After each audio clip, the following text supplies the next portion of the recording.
Bueno, ya nos acompaña el docente a cargo de la séptima sesión titulada Mecanismo de Control Parlamentario, Seguimiento y Evaluación de Políticas Públicas, el doctor Hugo Ñopo, a quien voy a presentar brevemente, al que agradezco también por su presencia esta noche. El señor Hugo Ñopo es PhD en Economía por la Northwestern University. Tiene una maestría en Economía Matemática por el Instituto de Matemática Pura e Aplicada en Río de Janeiro, Brasil, y 2 grados universitarios, uno en Matemáticas por la Pontificia Universidad Católica del Perú y otro en Ingeniería de Sistemas por la Universidad Nacional de Ingeniería. Actualmente es investigador principal de GRADE. Desde allí ha desarrollado estudios para el Banco Mundial, el Banco Interamericano de Desarrollo, UNESCO, el Programa de las Naciones Unidas para el Desarrollo y el Consorcio de Investigación Económica y Social. Ha sido además el economista líder para América Latina y el Caribe de la Organización Internacional de Trabajo, OIT, economista líder de la División de Educación del Banco Interamericano de Desarrollo y previamente investigador del Departamento de Investigación de la misma institución. Mantiene activa una amplia gama de investigación basada en 2 ejes temáticos, la educación y los mercados de trabajo, con una especial atención a las desigualdades étnicas y de género. Ha sido colaborador esporádico en diversos medios de comunicación con columnas de opinión y actualmente además es investigador afiliado del Instituto para el Estudio del Trabajo, ISA, en Bonn, Alemania, y miembro del Consejo del Latin American and Caribbean Economic Association. Doy pase sin más preámbulo al doctor Ñopo para que dé inicio a la sesión. Muchas gracias. Muchas gracias, Rodolfo. Es un gusto. Gracias por la invitación. Y gracias a las colegas congresistas y asesoras que están aquí en esta sesión, pese al competing option que tengo en este momento. Seguramente por ahí escucharemos en algún momento si es que algún gol sucede. Pero pues aquí estamos, muy entusiasmados de presentarles este análisis, que de alguna manera es un resumen de una agenda de investigación en la que llevo ya casi 2 décadas, vamos a decir, el tema de la equidad de género. Fue mi tesis doctoral allá en el 2003 y desde ahí la he trabajado y actualizado continuamente para convertirla en una agenda de investigación y una agenda de abogacía por políticas públicas. Y ese es el momento en el que estamos. Y así como es una abogacía en políticas públicas, yo creo firmemente, quienes me conocen saben, que esa abogacía tiene que ser basada en fundamentos bien sólidos, en evidencia. Entonces, lo que tenemos ahora es una presentación muy basada en evidencia acerca de cómo podemos argumentar a favor de la equidad de género. ¿Cómo es que podemos incorporar o cómo es que van a poder incorporar ustedes en su quehacer parlamentario argumentos de la equidad de género que son transversales y sirven para cualquier tipo de intervenciones? Varios de los argumentos que están aquí ya fueron de alguna manera también presentados por la presidenta Chinchilla en su presentación inaugural hace unos días. Yo estuve prestando bastante atención. Varios de los argumentos aquí son evidencia, base para los argumentos que ella nos ponía como temas en agenda. Así que, sin más, vamos con esa presentación.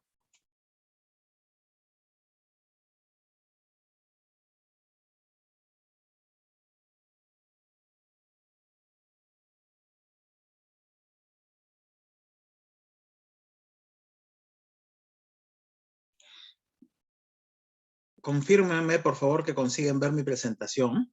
Sí, se puede visualizar correctamente. Entonces, aquí estamos, con esta puesta de agenda acerca de la equidad de género, con la pregunta de qué podemos hacer en el mundo del trabajo, la educación y los hogares. Yo espero hablar durante unos 30 a 40 minutos y después de ello voy a abrir los micrófonos para que intercambiemos ideas, para un momento de preguntas y respuestas hasta completar la hora. A las 8:15 tenemos que hacer el wrap-up. Entonces, como les decía, comenzamos con evidencia. Y la evidencia primera que hay que anotar es que gozamos de un periodo bastante interesante de progreso femenino. Progreso femenino en la educación. Y esto se evidencia con la graduación de mujeres en las universidades. Lo que tenemos en el eje X son años de nacimiento de las personas. Y lo que tenemos en el eje Y son porcentajes de la población que tienen educación terciaria. Notarán que para las personas nacidas ahí en los 40, 45, 50, primero, más hombres que mujeres se graduaban de la educación terciaria. Después, en algún momento ocurrió alguna paridad, alguna equidad en América Latina, pero a partir de, digamos, 1955, personas nacidas en 1955 o en adelante, ya tenemos que son más las mujeres que se gradúan de los estudios terciarios que los hombres. Sucede a partir de ahí y desde ese entonces esa brecha no ha hecho otra cosa sino crecer. Noten el crecimiento de la brecha. De modo tal, miren ahí, por ahí está mi generación, mi cohorte, nacidos en los 70s. De modo tal que hoy, ya para las personas nacidas en 1990, hay una brecha bien marcada de el porcentaje de mujeres que se gradúan de la educación terciaria vis a vis porcentaje de hombres que se gradúan de la educación terciaria. Las mujeres asisten más al sistema educativo. Ese es un hecho que hay que anotar y tiene que estar muy presente ahí. Ahora bien, esto es América Latina. ¿Qué pasa con el Perú? Perú tiene una trayectoria muy similar con unas brechas que hoy en día, si bien favorecen a las mujeres, todavía son pequeñas, no son tan grandes como el resto de América Latina. En tal sentido, estamos todavía rezagados frente a nuestros pares regionales. Y así como podemos hablar de este progreso educativo, podemos hablar también de algunos cambios en términos demográficos. Hay unos cambios importantes en fecundidad. Nuevamente, en el eje X estamos midiendo año de nacimiento de las personas. Y ahora en el eje Y estamos midiendo el número de hijos por cada madre. Noten esa tendencia negativa en estos 7 países latinoamericanos que estamos midiendo. En todos se da ella, incluyendo Perú. Perú es uno de ellos. Y entonces, para las personas con año de nacimiento más tardío, el número de hijos por mujer viene cayendo notablemente. No solamente el número de hijos por mujer viene cayendo, sino que además la edad a la cual nace el primer hijo viene aumentando también. Número de hijos por mujer en caída, edad al nacimiento del primer hijo en su vida. La combinación de ambas nos da cuenta de una mayor disponibilidad de las mujeres para trabajar, disponibilidad de las mujeres jóvenes para participar de los mercados de trabajo. Estudian más, tienen mayor disponibilidad y sin embargo, todavía, por cada hora trabajada, resulta que las mujeres ganan muy por debajo de sus pares hombres. La manera estándar que tenemos en economía para medir esto es fijarnos en los ingresos laborales de hombres y mujeres por cada hora trabajada. Y entonces cuando miramos hombres y mujeres de la misma edad por cada hora trabajada, resulta que los hombres ganan 6 o 7% más que las mujeres. Pero no basta con mirar hombres y mujeres de la misma edad. Resulta que hay una serie bastante amplia de características que tienen que ver con la productividad laboral de hombres y mujeres.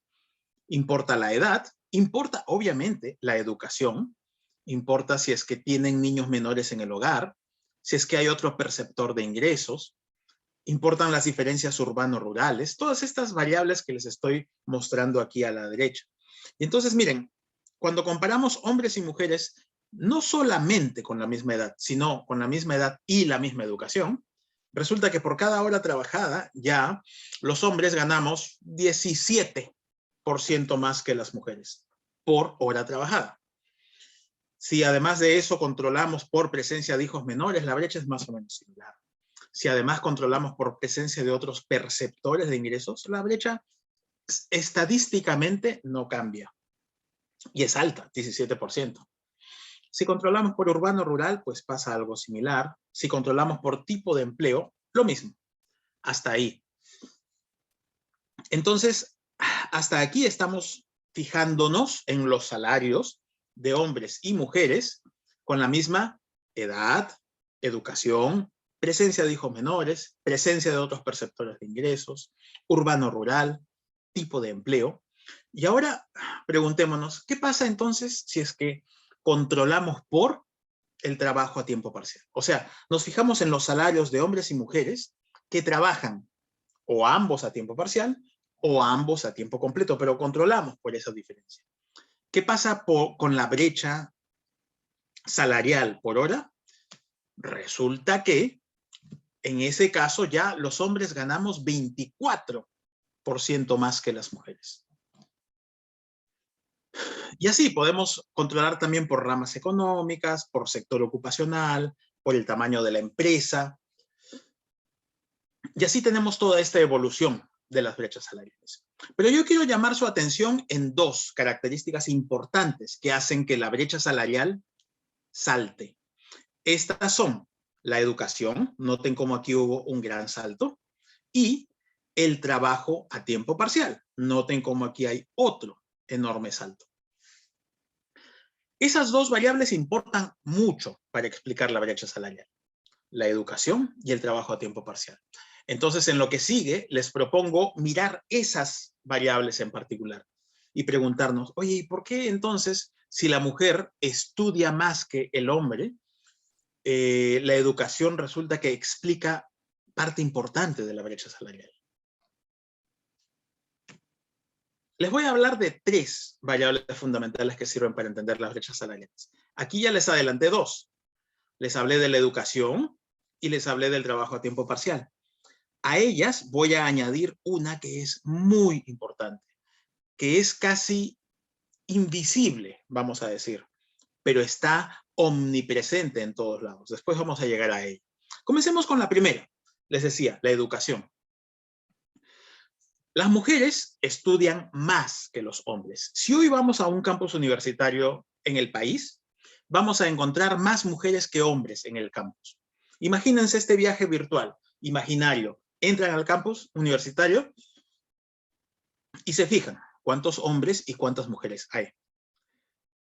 Si el campus universitario es representativo o es como el promedio del país, van a encontrar que por cada 100 estudiantes, 53 de ellos son mujeres y los otros 47 son hombres. Hay mayor presencia femenina en los campus universitarios.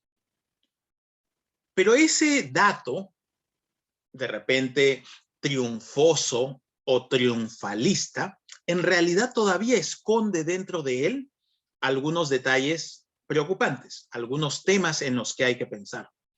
Y es, nos decimos, ya mira, a ver, de cada 100 personas en el campus universitario, 53 son mujeres. Pero ese es en el campus universitario. ¿Qué tal si comenzamos a hacer este paseo imaginario al que les estoy invitando? Facultad por facultad. Y vamos a la facultad de educación. O vamos a la facultad de psicología. O vamos a la facultad de humanidades. O vamos a la facultad de... Puede ser que va más mujeres, ¿no? Disculpen, enfermería. Vamos a la facultad de enfermería. Y Claro. en todas esas facultades vemos más mujeres que hombres. En contraste, vamos a la facultad de ciencias, a la de ingeniería, a las diversas ingenierías. Vamos a ingeniería de minas, por ejemplo. Y entonces vamos a encontrar que hay este fenómeno llamado segregación. Las mujeres van a ciertas especialidades y los hombres van a ciertas otras especialidades. Y si hay algo que marca una diferencia entre estas especialidades, es el dominio de las ciencias, las matemáticas. Las facultades de matemáticas, las facultades de ingeniería, para ingresar necesitan de unas matemáticas. Y ahí es donde lamentablemente hay que citar un resultado de las pruebas estandarizadas, de las pruebas PISA, que ya conocemos. Ellas nos dicen que para los jóvenes de 15 años en el Perú, lamentablemente, hay una brecha muy marcada en desarrollo de habilidades matemáticas, donde los hombres tienen un desarrollo mucho más elevado que las mujeres en habilidades matemáticas. Pero nuevamente tratemos de preguntarnos por el resultado. Ya, ese es un resultado que sucede en jóvenes de 15 años, jóvenes que están a punto de postular a la universidad. Les voy a dar algunos resultados de otros jóvenes, o de repente no tan jóvenes, sino niños. Y voy a hablarles de las pruebas TERCE, que son equivalentes a las pruebas PISA, pero para América Latina y el Caribe. Y miren, les voy a mostrar las barras de las brechas salariales en el tercer grado de primaria. Cuando las barras están a la derecha, significa que la niña, en promedio, tiene mayor desarrollo de habilidades matemáticas que el niño. Cuando las brechas están a la izquierda, significa que el niño tiene mayor desarrollo de habilidades matemáticas que la niña en promedio. Entonces notarán que en algunos países hay brechas a favor de las niñas, en algunos otros hay brechas a favor de los niños, pero en varios otros países no hay barras. ¿Qué significa que no haya barras? ¿Que me olvidé de poner las barras? ¿Que mi asistente se olvidó de poner las barras? No. Lo que significa ahí es que no hay una brecha significativa. O sea, ni a los niños les va mejor que a las niñas, ni viceversa. Eso sucede, por ejemplo, en el promedio de la región. En toda América Latina, en el tercer grado de primaria, niños y niñas están en igualdad de condiciones en el desarrollo de habilidades matemáticas. Preguntémonos ahora qué pasa en el sexto grado de primaria, que es la otra barra que va a aparecer aquí. Miren, en tercero de primaria estábamos así, en sexto estamos así. Algo sucedió entre el tercer y sexto grado de primaria que hizo que las matemáticas se convirtieran en terreno masculino. Entonces, ahí hay un terreno para la acción, ahí hay un espacio para trabajar. Algo sucede entre el tercero y sexto de primaria, algo sucede entre el inicio y el final de la primaria, que hace que las matemáticas y las ciencias se conviertan en terreno masculino y ya no femenino. Y esto tiene que ver con cosas que suceden en el aula, en la escuela, pero también en los hogares. Pensemos qué pasa en los hogares, por ejemplo, en Navidad, cuando se piensa en los regalos para los niños y las niñas. ¿Qué se les regala a las niñas? Se les regala juegos vinculados al cuidado, ¿no? Al cuidado de los bebés o al cuidado de la familia con la alimentación. Y se induce ese tipo de juegos en las niñas. ¿Qué tipo de juegos se induce en los niños? Bueno, juegos vinculados al movimiento, la pelota, el carrito, la pista, juegos vinculados al razonamiento lógico, matemático, espacial, los legos, los juegos lógicos, y juegos vinculados a las ciencias directamente, el telescopio, el microscopio.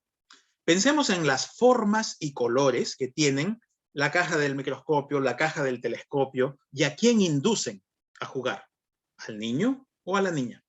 Y entonces noten cómo es que de una manera bastante inconsciente, bastante tangencial, inducimos y reforzamos roles desde pequeñas edades, de forma tal que en algún momento en el transcurso de la primaria sucede esto. Y hacemos que las niñas, entre comillas, abandonen el territorio de las ciencias y las matemáticas y la ingeniería. Entonces, ahí hay una tarea importante en la educación. Les hablaba de 3 variables y vamos a tratar de acelerar un poco el paso para ir sobre las 3. La primera fue la educación. La segunda será el tiempo que dedican las personas a trabajar. Veíamos que ese es un factor que explica de manera muy importante la brecha. Y claro que le explica. Claro que le explica y claro que hay diferencias de género. Porque las mujeres trabajan en una proporción muchísimo más alta que los hombres a tiempo parcial. Y cuando una persona trabaja a tiempo parcial, no necesariamente es elegible para el aumento de sueldo, no es elegible para el ascenso, para ser convertida en jefe, porque no, pues si trabaja a tiempo parcial va a ser muy difícil que sea jefe. Entonces ahí hay unas diferencias importantes que tienen que ver con eso. Y hay que pensar ahora en los vínculos que existen entre eso y otras cosas que pasan al interior de los hogares. Porque al interior de nuestros hogares pasan unas cosas muy interesantes. Ahora les voy a hablar de la responsabilidad que tenemos las personas en los hogares. Para que un hogar peruano funcione regularmente, se necesita de 30 horas de trabajo doméstico, no remunerado, claro que sí, pero además de eso les voy a dar un dato adicional. No delegable. ¿Y a qué me refiero con horas de trabajo doméstico no delegable? Pensemos en lo que nuestros hogares necesitan para funcionar. Necesitan que la casa esté limpia, pero esa es una actividad que podemos delegar a una persona. Por un salario justo podemos contratar a alguien para que limpie la casa. Pensemos en la comida. Lo mismo, nuestros hogares necesitan comida caliente, pero podemos contratar a alguien para que nos ofrezca el servicio en casa o podemos contratar la comida de fuera para que llegue a casa. Y entonces esa es otra actividad doméstica delegable. Pero hay actividades domésticas que son no delegables. Pensemos en las cuentas de nuestra casa. Pensemos en, de repente, arreglar algo que se malogró a última hora. Pensemos en todas las actividades que tienen que ver con los hijos y con los padres. El llevarlos a sus citas médicas, llevarlos a esa cita médica que estaba programada con anticipación, para la cual nos acomodamos en la agenda, etcétera, y fuimos a la cita médica. Pero también pensemos en esas otras citas médicas a las que hay que ir intempestivamente. ¿Qué tal si el papá se accidentó la noche anterior y hay que llevarlo a la mañana siguiente sin haberlo planeado y hay que cancelar citas, hay que cancelar reuniones, hay que cancelar muchas cosas? Y entonces hay muchas actividades dentro de los hogares que tienen que realizarse regularmente, que no se pueden delegar. La sumatoria de esas horas da 30 en un hogar peruano promedio. Un hogar peruano promedio necesita 30 horas de trabajo doméstico no remunerado y no delegable para funcionar. Pero de esas 30, 24 horas son hechas por manos femeninas. Y solo 6 son hechas por manos masculinas en una semana típica. Para el promedio del país, obviamente. Entonces, si hombres y mujeres tienen esta diferencia tan grande de trabajo doméstico no remunerado y no delegable dentro de casa, antes de salir de casa, ya hombres y mujeres están saliendo en una desigualdad de oportunidades. Tamaño 18, 24 menos 6, 18. 18 son 2 jornadas y cuarto de trabajo. Más de 2 jornadas de trabajo. Las mujeres disponen de 2 días de trabajo menos que los hombres en una semana típica. Y claro, eso después tiene impacto en los salarios, como les venía argumentando. Esto es lo que se puede ver aquí. Y aquí nos encontramos con todos los países de América Latina, donde en promedio los hombres trabajan a tiempo parcial con una proporción muchísimo menor que las mujeres. Aquí en el Perú, por ejemplo, casi 40% de las mujeres trabajan a tiempo parcial, mientras que esto sucede con 25% de los hombres.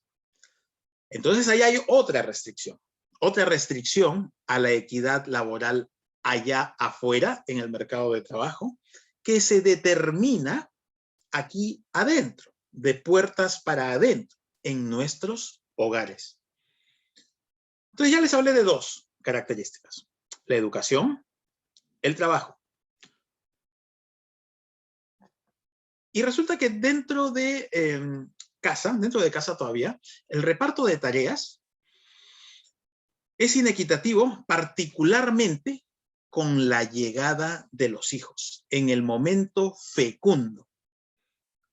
Este es un estudio muy interesante de Kleven y sus coautores para Dinamarca, que ha sido replicado en muchos lugares, incluyendo algunos de nuestros vecinos como Chile y Argentina, donde se encuentra que para una mujer, vean estas líneas púrpura, para una mujer tener un hijo implica una caída en los ingresos de aproximadamente 10%. Y esta caída no se recupera en el tiempo. La brecha se mantiene. Mientras que en contraste, para un hombre, tener un hijo no tiene implicancia en el salario, no tiene implicancia en la trayectoria laboral. Tener o no tener un hijo para un hombre no implica cambios en la trayectoria laboral. Para una mujer sí implica, e implica mucho. El costo de tener hijos es sustancial, y es sustancial solamente para las mujeres. Entonces ahora vamos a esta tercera variable, porque detrás de esto hay algo, y tiene que ver con los estereotipos, o lo que otros investigadores llaman los sesgos inconscientes. Aquellas cosas que damos por sentada y no nos cuestionamos, no criticamos, no nos preguntamos, pero están ahí, y tendemos a pensar que sí, pues están ahí simplemente y nos hacen la vida simplemente llevadera. Todos caemos en sesgos inconscientes. Maestros, jefes, colegas, esposos. Les voy a mostrar algunas estadísticas al respecto. Primero les voy a hablar de un estudio que tiene una nota optimista. Trae una nota optimista en el análisis de los sesgos inconscientes. Miren, en el eje X aquí les estoy mostrando años, diversos años en los que se medían la participación de mujeres en las 5 principales orquestas sinfónicas de los Estados Unidos. Aquí está: Boston, Filadelfia, Chicago, New York y Cleveland. Si ustedes notan en las estadísticas, de 1970 para atrás, casi no había mujeres en las orquestas sinfónicas. Recién a partir de ahí comenzó a crecer la presencia femenina. ¿Qué es lo que sucedió? Sucedió un fenómeno chiquitito, pero muy interesante y muy poderoso. ¿Qué es? Ahí por 1973 se insertó una nueva política. Casi sucede, casi, no fue la píldora, fue esta política de selección. Hasta antes del 73, la selección a las orquestas sinfónicas era como, de repente le hemos visto en las películas o en los teatros. Él o la postulante a la orquesta se para en el escenario con su instrumento musical, toca. En la platea están los jueces, los directores de la orquesta, algunos miembros de la orquesta, y evalúan el desempeño de él o la postulante. Y así se selecciona a las personas en las orquestas sinfónicas. A partir de 1973, como les cuento, se instaló la idea de las audiciones ciegas.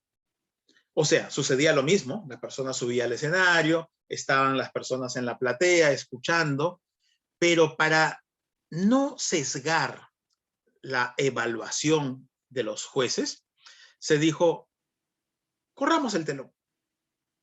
Corramos el telón para que no se sepa si él o la postulante es hombre o mujer, es blanco o negro, es joven o viejo, tiene apariencia pobre o rica. Nada de eso importa. Lo único que importa es la calidad de la ejecución de su instrumento. Y entonces se instauraron las audiciones ciegas. ¿Qué comenzó a suceder después de la instauración de estas audiciones ciegas? Más mujeres comenzaron a seleccionarse dentro de las orquestas sinfónicas. Y cuando algunas mujeres comenzaron a ver que más mujeres eran seleccionadas, ¿qué comenzó a suceder? Bueno, más mujeres comenzaron a postularse a las orquestas sinfónicas. Y estos son los impactos de corto plazo. Pero después vinieron unos impactos de mediano plazo, porque después, ¿qué pasó? Cuando se veía que más mujeres estaban en las orquestas sinfónicas, más mujeres jóvenes optaban por estudiar música. Y optaban por entrar al conservatorio de música y entonces después postularse a las orquestas sinfónicas y todo. Y es por eso que a lo largo ya de 2, 3 décadas estamos viendo estas trayectorias. Este es un estudio de Claudia Golding y Cecilia Rose que me gusta poner siempre como ejemplo porque permite decir varias cosas respecto de la tarea por la equidad. Lo primero es esto, que acciones simples pueden llevar a grandes resultados. Y lo otro que me gusta decir a partir de esto es que lo que ya les adelantaba, esto de los sesgos inconscientes es algo en lo que caemos todos, hasta el más pintado. Pensemos en estos directores de orquestas. Son artistas, son personas con una sensibilidad diferente al promedio de las personas, que muy probablemente muchos de ellos están a favor de la causa de la equidad de género. Sin embargo, de manera inconsciente, operaban con sesgos. Y entonces la nota optimista es esta, que acciones muy sencillitas, como correr un telón, hacer una audición ciega, pueden llevarnos a grandes resultados. Pero esos grandes resultados no tienen por qué darse de la noche a la mañana. Estos sesgos inconscientes, en una medida importante, corresponden a temas de nuestra cultura, temas culturales. Y la cultura, felizmente, cambia, pero no cambia de la noche a la mañana. Tener claridad de esto es muy importante, porque muchas veces queremos cambios inmediatos y queremos soluciones inmediatistas.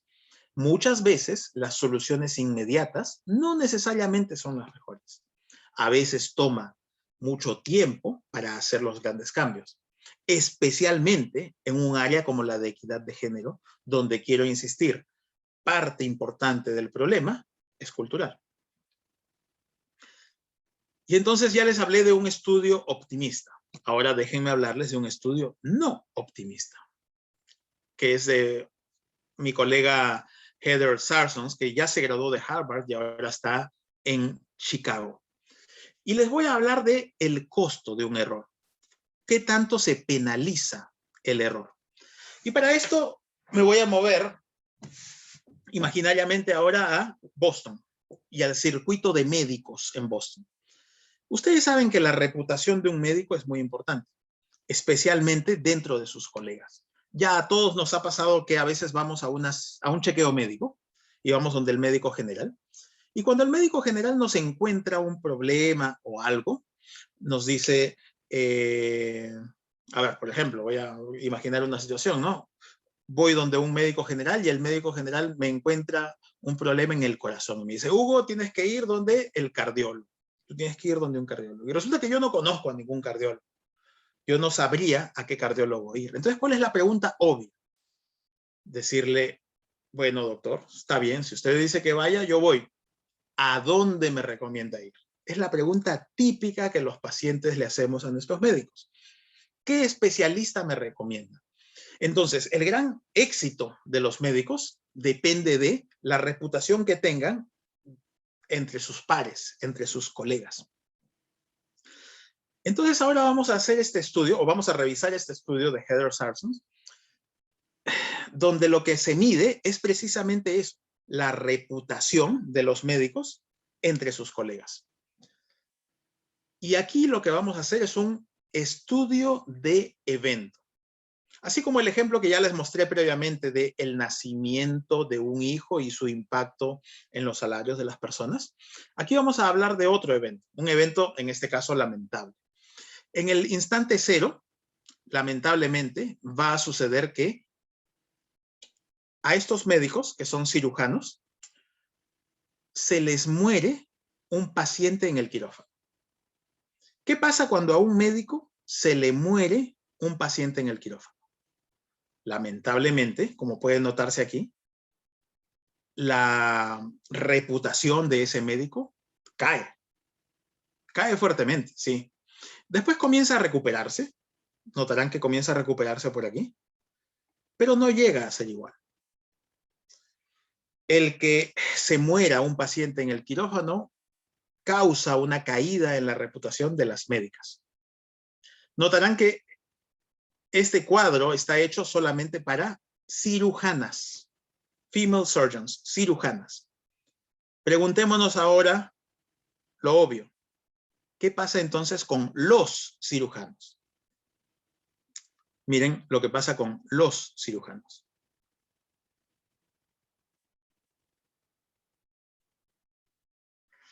Con los cirujanos no pasa nada. La reputación del médico cirujano se mantiene, sigue su trayectoria, como si nada hubiera pasado. Es que un error comete cualquiera, pues. Mientras que a la cirujana se le penaliza por el error, al cirujano se le entiende. Un error comete cualquiera. Un error no necesariamente es culpa del cirujano, pero para la cirujana sí. Y nuevamente, yo aquí quiero hablar de estos médicos. Médicos en Boston, médicos altamente entrenados, con 15 o más años de educación, con mucha formación. Médicos en los que uno no necesariamente pensaría en actitudes discriminatorias, pero están estos sesgos inconscientes. La manera en que médicos y médicas evalúan y penalizan el error de sus colegas es muy diciente, es muy importante. Seguramente lo han visto varias de ustedes en su trayectoria, cómo se les penaliza en su accionar político versus cómo se penaliza a sus colegas hombres en el accionar político. Lo vimos, el caso más claro de repente era el de una alcaldesa que tuvimos aquí hace menos de una década. Cómo se penalizaba su accionar político versus cómo se penaliza el accionar político de alcaldes hombres en situaciones muy similares, en situaciones comparables. Y eso nos pasa a los seres humanos. Nuestra tolerancia al error está cortada, está atravesada por el tema de género. Toleramos menos el error femenino que el error masculino. Y cuando eso pasa en una población, ¿cuál es la reacción obvia? ¿Cuál es la reacción natural? La reacción obvia y natural del grupo que se siente más juzgado o sobrejuzgado, la reacción obvia de ese grupo es ir la milla extra, sobretrabajar, por un lado. Y por otro, ser mucho más precavidas, ser mucho más cautas, tener mucho más aversión al riesgo. Y esto se ha documentado en otros estudios que aquí puedo citar, los voy a pasar muy rápidamente. Y entonces esto habla bastante de esas diferencias entre hombres y mujeres y esas diferencias en el accionar de hombres y mujeres. Porque después que uno puede preguntarse, ¿y qué pasa el día que hay que pedir ascenso? ¿Qué pasa el día que hay que pedir aumento? Y resulta que hay unos estudios experimentales muy, muy claros, muy dicientes, que dan cuenta de esa menor propensión femenina a negociar, a batallar, a pedir por acciones justas o por recompensas justas a sus desempeños. Y esto sucede no solamente en el mundo del trabajo, sino también dentro de casa. Nuevamente voy a cerrar volviendo a casa, de puertas hacia adentro, porque aquí les voy a hablar de otro estudio que es muy interesante. Folke y Rickne. Ustedes saben, la probabilidad de que los matrimonios sobrevivan siempre es decreciente, ¿no? Aquí vamos a hablar de otro estudio de evento. En el tiempo, aquí en el eje X está el tiempo. En el tiempo, la tasa de sobrevivencia de los matrimonios, pues es siempre decreciente. Del 100% de matrimonios que hay en un momento, uno puede decir siempre hay decrecimientos y decrecimientos y decrecimientos porque hay divorcios, divorcios y divorcios. Eso sucede siempre. Les decía, este es un estudio de evento. Y el estudio de evento es tal que en el momento cero, a estos hombres les llega una promoción. son promovidos a gerentes generales de sus empresas. Y bueno, sucedió eso. Claro, la tasa de mantenimiento de sus matrimonios siguió cayendo, pero sigue esa trayectoria. Hagámonos la pregunta obvia. ¿Qué pasa con la sobrevivencia de los matrimonios de las mujeres que son ascendidas a gerentes generales?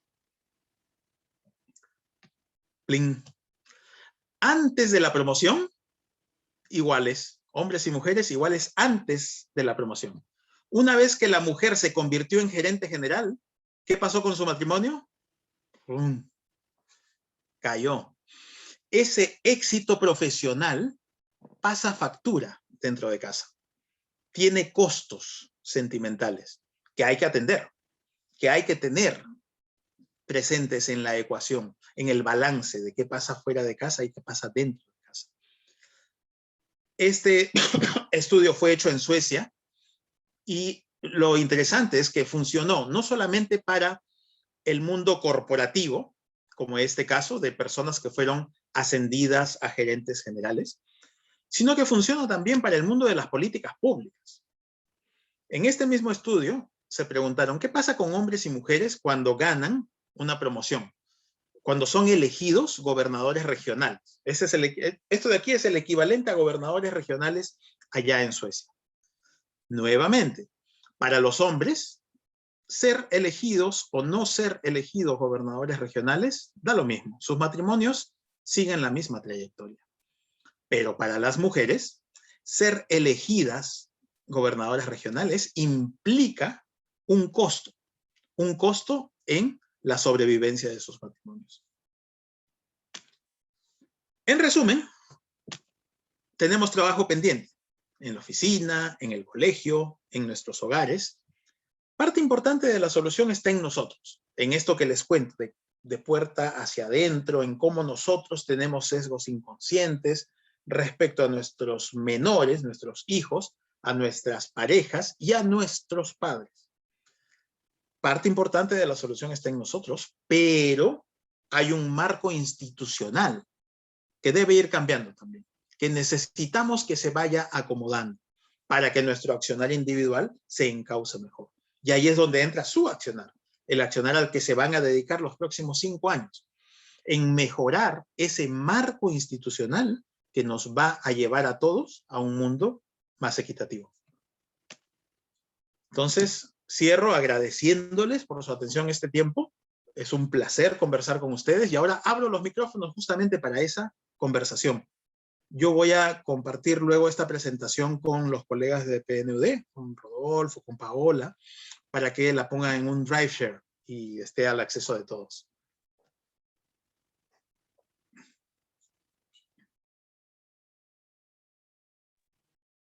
Así que si entiendo bien, tenemos 15 minutos para conversar, ¿no, Rodolfo? Sí, por supuesto. Hola, hola Hugo, un gusto saludarte. Y además que no hemos tenido la interrupción, ningún grito, así que estoy triste. Bueno, pero ni gritos ni lamentos, así que... Sí, ahí yo suelo, arriba en el segundo piso están mis hijos y suelen gritar, ¿no? Está todo tranquilo. No, de verdad, agradecerte y cada dato que dabas, en realidad, yo trataba de refiere a un área, pues, ¿no? A un área de desarrollo de la mujer y del hombre, ¿no?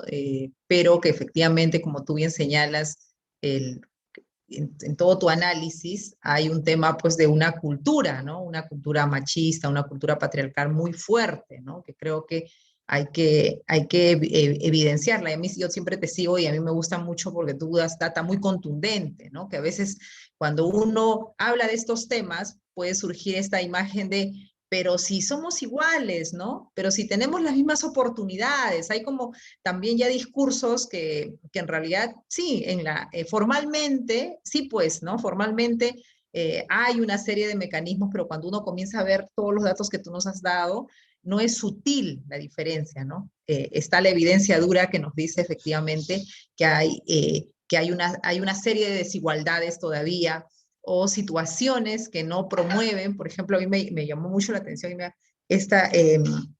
la tendencia de las mujeres, ¿no?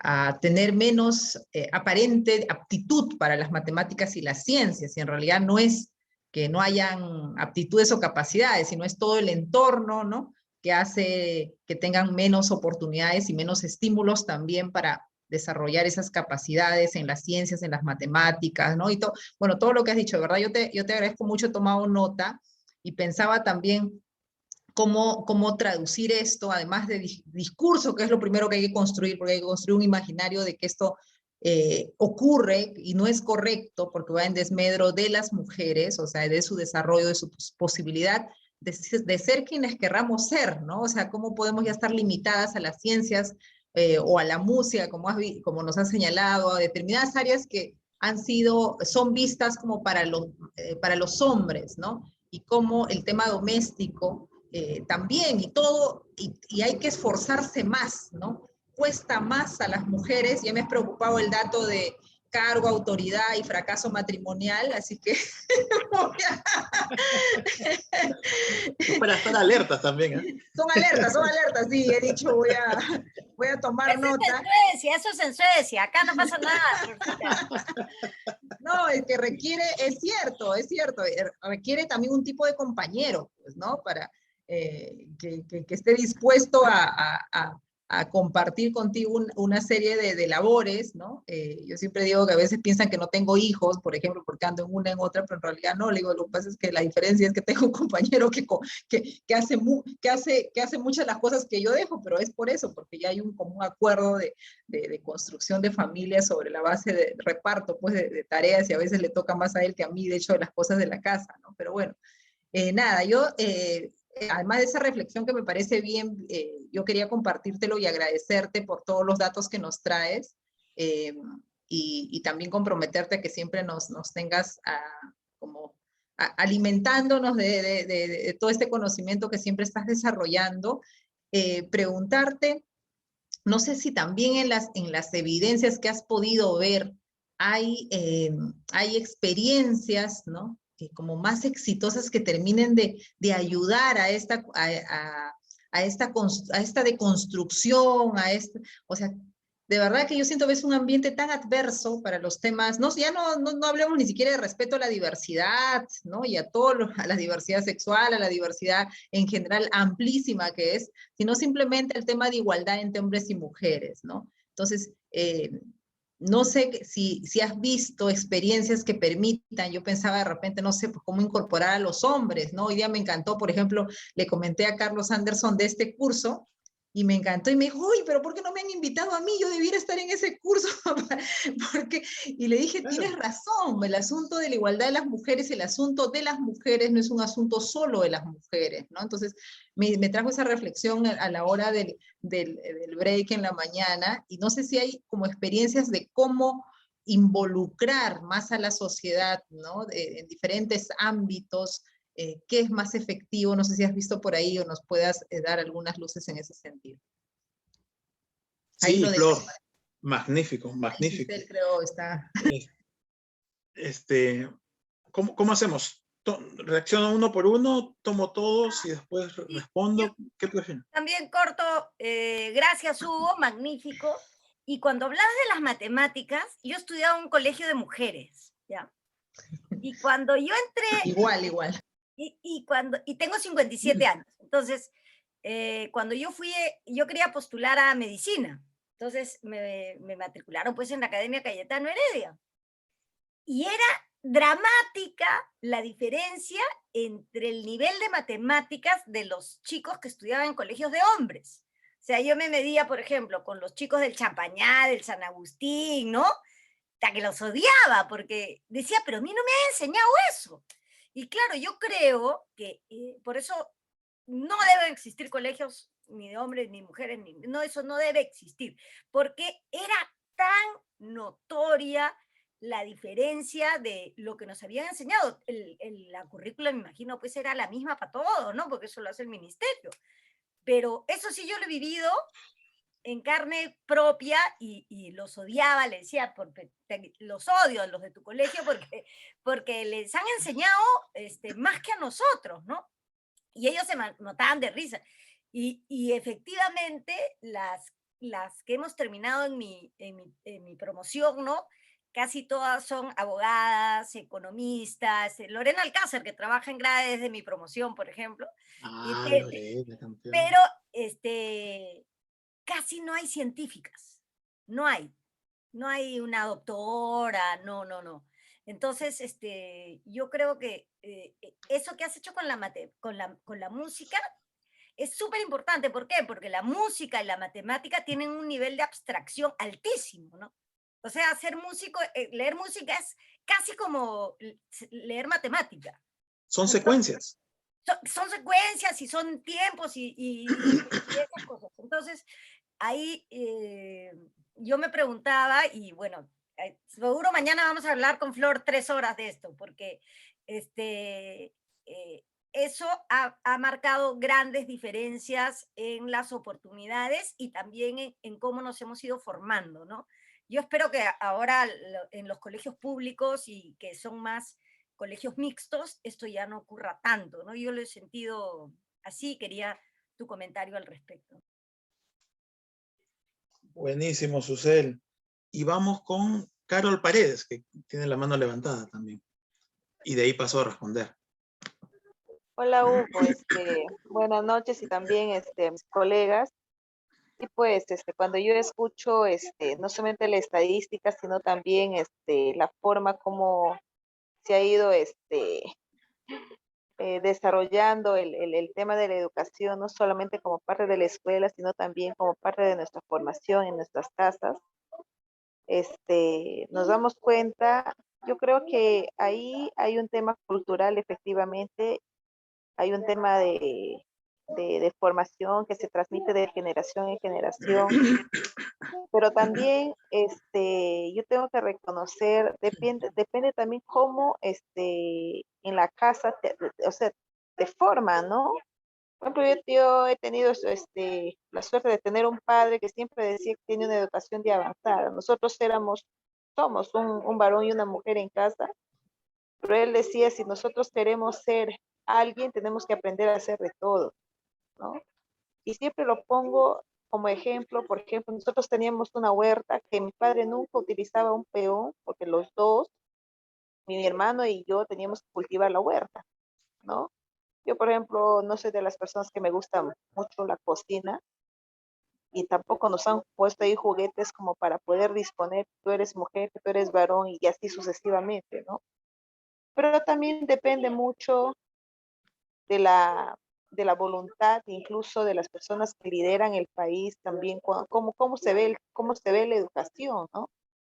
Pensamos que la educación, principalmente en las zonas rurales, que son donde hay un buen número de niñas, un buen número de mujeres y también de comunidades nativas donde las mujeres normalmente no son aprestadas en como las matemáticas, incluso en comunicación misma, ¿no? Pues siempre por un tema cultural, siempre los tienen en casa y su desarrollo no es como nosotros quisiéramos. Entonces, ahí también hablamos de, de que las oportunidades no llegan a todos o a todas, ¿no? Entonces, yo creo que todas esas cosas de una u otra manera influyen. El tema cultural tiene que ver con nuestra formación, también el cómo se ve la educación de las zonas urbanas con las zonas rurales, cómo se generan esas oportunidades, y se van acumulando un sinnúmero de situaciones que nos permiten también a que las niñas, por ejemplo, ahora podemos ver incluso, por ejemplo, que las mujeres cómo incursionan en la política, ¿no? Para las mujeres entrar en política no es nada fácil y peor mantenerse, porque justamente hay un alto índice de machismo también en esos espacios. Entonces, los que toman decisiones por nosotras o por nosotros siempre han sido varones, ¿no?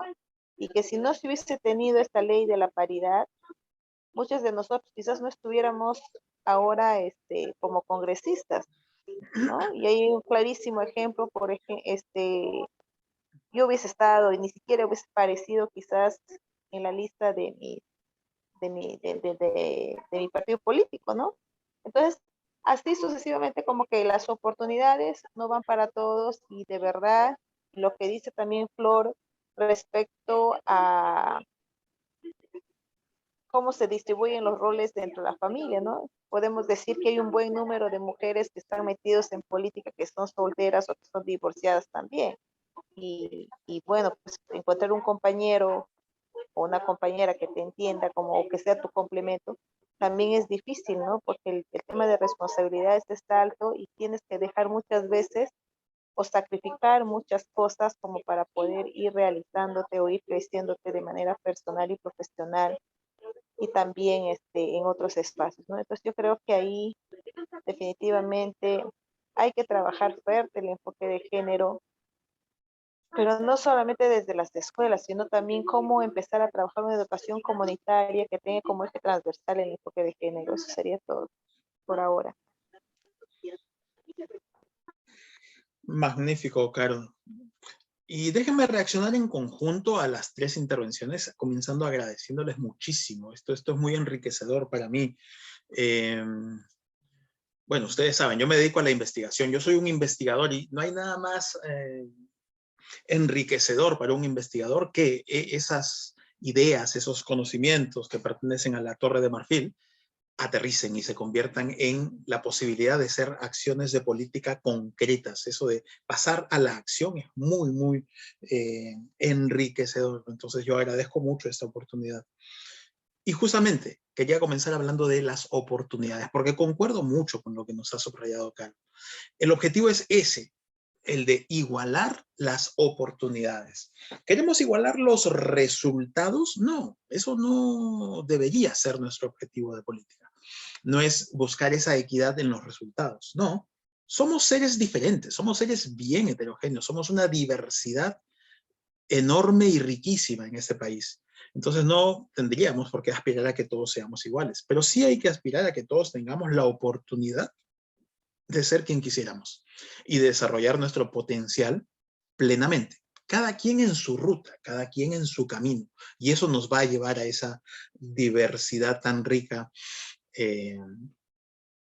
mucho más rica de la que actualmente tenemos, donde todos tengan la posibilidad de ser quienes sueñan ser. Ese es un gran objetivo en el que al que hay que ir apuntando.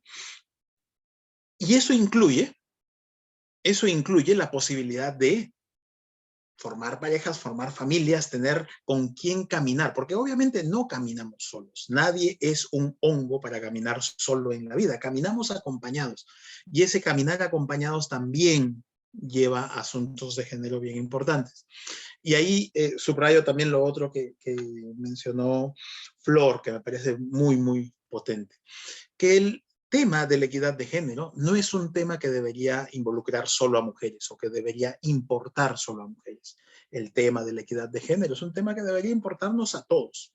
Y comenzando con el punto de partida que he tratado de enfatizar bastante a lo largo de esta presentación, y es: buena parte de los cambios van a tener que darse de puertas hacia adentro, van a tener que darse en nuestros hogares. Y casi por definición, ¿quiénes son las personas que viven en un mismo hogar? Gente que se ama, gente que ha decidido vivir junta y hacer una vida juntos, y entonces hay un amor dentro de esa relación, dentro de esa pareja. O son gente que optó por juntarse y amarse y vivir junta, o gente que son sangre de su sangre. De una u otra forma, el elemento central y fundamental que está detrás de todo esto es el amor.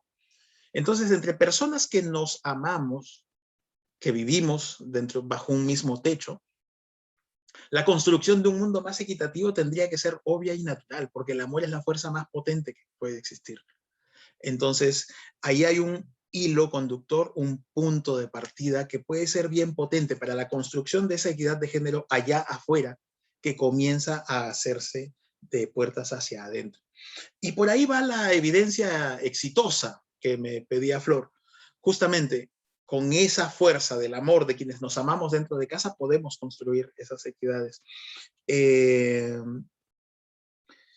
Y vinculo esto a otro comentario que estuvo por aquí respecto de la ley de cuotas, la ley de paridad y alternancia. Y la evidencia internacional nos dice alrededor de esto que los impactos son importantes, son notables. Y son importantes en un canal, o fundamentalmente por un canal que es del que yo quisiera que tengan mucha conciencia, mucha conciencia. Y es, el mayor impacto que van a tener ustedes es en el de ser faroles. En inglés se dice lighthouse, ¿no? Ser los faros, ser luces, ser ejemplos. O sea, están estas niñas, adolescentes, hoy que ven al mundo de la política, que comienzan a ver al mundo y entonces van a ver en cada una de ustedes un referente, un modelo a seguir. Ahí están los grandes impactos que van a tener ustedes en esta tarea que, como digo, es cultural y es intergeneracional. No vamos a tener impactos de la noche a la mañana, sino que vamos a tener que ir construyéndolos en el tiempo. Y ahí el impacto de demostración del que ustedes tienen un enorme potencial es gigantesco. Porque, déjenme decir esto otro respecto de las evidencias también. Ya tenemos suficiente evidencia acumulada en el mundo que nos dice que las leyes de cuotas en mundos menos visibles, como por ejemplo el corporativo, no son tan efectivas. Las leyes de cuotas en las grandes corporaciones no han sido tan efectivas como sí han sido las leyes de cuotas en las políticas. Y el ingrediente clave de esa diferencia justamente está en la visibilidad, en el efecto farol, en el efecto demostración. Entonces, por ahí van algunas cosas. Y ese efecto demostración en el que ustedes van a demostrar, también abre la puerta para la demostración esta de que los compañeros tenemos un rol. Y el espacio y la posibilidad para el desarrollo de esas nuevas masculinidades es importante. Es importante. Construir todos juntos, como decía 2 o 3 minutos atrás, tomando como punto de partida ese amor que nos tenemos las personas que vivimos juntos, el amor que existe dentro de los hogares, va a ser un motor importante para todo esto que hay que ir construyendo. Cierro con los comentarios de Susel, que me parece bien importante. Imagino la situación esa tuya, Susel, entrando a la academia preuniversitaria, sintiéndote con menor desarrollo de matemáticas, desarrollo de habilidades matemáticas, y lo que después de eso viene es una ansiedad. También la evidencia es muy clara, reportando estos niveles distintos de ansiedad frente a las matemáticas. O sea, una vez que alguien ya se sabe con menor desarrollo de habilidades que sus competidores, lo que después desarrolla es ansiedad. Y la ansiedad se convierte en una barrera adicional, un limitante adicional para ese desarrollo de las matemáticas. Abogabas por estas necesidades de tener clases mixtas, no separar al mundo entre hombres y mujeres y que todos aprendamos juntos. Y aquí es donde las evidencias también resultan ser contradictorias. El mundo es contradictorio y las evidencias también las evidencias no tendrían por qué no serlo. La evidencia dice que en los salones de clase donde hay hombres y mujeres, recordarán ustedes, todas que han estado en aulas, ¿no? Los estudiantes hombres tendemos a ser más activos, a levantar más la mano, a ser más incómodos, a hincar más durante la clase. A ser más participativos también, a salir más a la pizarra, a tener menos miedo, menos roche de salir a la pizarra, y aunque nos equivoquemos, a hacer cosas. Las mujeres son más reservadas, más calladitas, ¿no? Esas diferencias actitudinales también implican cambios en la posibilidad de aprender. Y entonces, en los salones mixtos, cuando los hombres son así, más activos, más participativos, en las mujeres se desarrolla esta ansiedad que hace que desarrollen menos sus habilidades matemáticas. La evidencia, nuevamente, dice que los espacios donde más se desarrollan las habilidades matemáticas son esos espacios donde las mujeres están solas y los hombres están solos, pero en los salones de mujeres hay profesores que tienen exigencias altas. Entonces, también hay un rol importante para el impacto del docente. El docente tiene un rol muy importante. Así como veíamos que en las audiciones los directores de las orquestas tenían sesgos en contra de las mujeres, resulta que los docentes también tienen sus sesgos a favor de los hombres o en contra de las mujeres. Y esto ya ha sido documentado en la literatura. Se llama el Goldberg Effect, el efecto Goldberg. nuevamente, de manera inconsciente, o sea, sin darse cuenta, los profesores tienden a darle más oportunidades a los hombres. Ah, que levantó la mano, ah, ya que salga a la pizarra a resolver el ejercicio. Ah, que si se hace una pregunta, ah, que conteste el chico y no una chica. Y eso se da desde clase. Y nuevamente, no es porque los profesores sean, entre comillas, culpables de la situación, no, sino que es algo que viene sucediendo inconscientemente. Y entonces cierro diciendo algo justamente que regularmente repito en charlas como esta. Si parte importante de lo que sucede es inconsciente, porque muchos de nosotros, claro que quisiéramos construir un mundo más equitativo, pero resulta que nuestros sesgos inconscientes nos previenen de ello. Entonces la tarea se convierte en una tarea de 2 pasos. Antes de tomar acción, hay que tomar conciencia. Entonces así podemos convertir esto en esos 2 pasos. Tomar conciencia para tomar acción, para construir ese mundo mejor que queremos. Muchas gracias.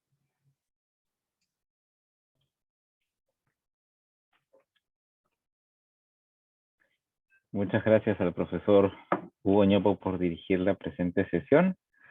Estimadas congresistas, les agradecemos por su activa participación en ambas sesiones de hoy y las animamos a continuar participando a lo largo de las 2 últimas sesiones a cargo de docentes internacionales. Les animamos también a invitar a sus colegas parlamentarias y a sus asesoras a partir de las siguientes sesiones del curso.